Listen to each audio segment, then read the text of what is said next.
2420 হলে এবং তাদের বিয়োগফল 1224 হলে সংখ্যা দুটি কি কি? দুটি সংখ্যার যোগফল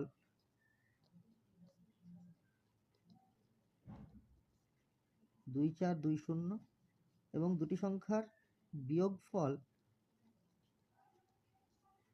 1224। এই সংখ্যা দুটোকে যদি যোগ করা হয় যোগফল হবে 3644।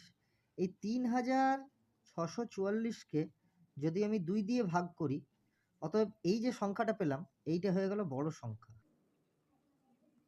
আমি যোগফল থেকে মানে 2420 থেকে 1822 বিয়োগ করলে মানে 2 8 0, এই একটাবার এখানে হলো 3, 3 9 12, এই একটাবার এখানে হলো 9, 9 5 14, মানে 598। এটা হয়ে গেল ছোট সংখ্যা।